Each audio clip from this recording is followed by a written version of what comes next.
Bangalore videos ಎಲ್ಲ complete ಮಾಡ್ಕೊಂಡು ಇವಾಗ ಮನೆಗೆ ಬಂದು ಮಿನಿ ಬ್ಲಾಗ್ ಸ್ಟಾರ್ಟ್ ಮಾಡಿದೆ. ತುಂಬ ದಿವಸ ಆದಮೇಲೆ ಇವತ್ತು ಬಂದು ಫಸ್ಟ್ ಏಕಾದಶಿ ಅಂತ ಹೇಳ್ಬಿಟ್ಟು ಎಲ್ಲ ಮನೆಯೆಲ್ಲ ಕ್ಲೀನ್ ಮಾಡಿ ಪೂಜೆ ಎಲ್ಲ ಮಾಡ್ಕೊತಾ ಇದ್ದೀನಿ. ಸ್ವಲ್ಪ ಬೇಗನೆ ಆಯ್ತು ಇವತ್ತು ಪೂಜೆ ಎಲ್ಲ, ಬೇಗ ಇದ್ದು ಎಲ್ಲ ಕೆಲಸ ಮುಗಿಸ್ಕೊಂಡು ಆದಮೇಲೆ ನಮ್ಮ ಮೋಕ್ಷಿತಾಗೂ ದೇವ್ರಿಗೆ ನಮಸ್ಕಾರ ಮಾಡಿಸ್ತಾ ಇದ್ದೀನಿ. ಬೊಟ್ಟಿಟ್ಟು ಕ್ಯೂಟಾಗಿ ಕಾಣುತ್ತೆ. ಅವಳಿಗೆ ಬೊಟ್ಟೆಲ್ಲ ಇಟ್ಟರೆ ಅವಳು ಫುಲ್ ನಗೀತಾ ಇದ್ದಾಳೆ, ನೋಡಿ ಎಷ್ಟು ಚೆನ್ನಾಗಿ ಕಾಣ್ತಿದ್ದಾಳೆ ಅಂತ ಹೇಳ್ಬಿಟ್ಟು. ಇನ್ನು ಬ್ರೇಕ್ಫಾಸ್ಟ್ ಮಾಡಿಲ್ಲ ಮೋಕ್ಷಿತ ನಾನು ಇಬ್ಬರು ಕೂಡ.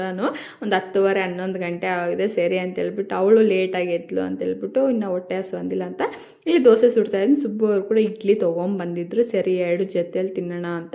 ಹಾಗೆ ಹೂವು ಮಾರವ್ರು ಬಂದಿದ್ರು ಅಂತ ಹೂವು ತೊಗೊಂಬಂದು ಆಮೇಲೆ ಇಲ್ಲಿ ಅವಳಿಗೆ ಇಡ್ಲಿ ದೋಸೆ ತಿನ್ನಿಸ್ತಾ ಇದ್ದೀನಿ.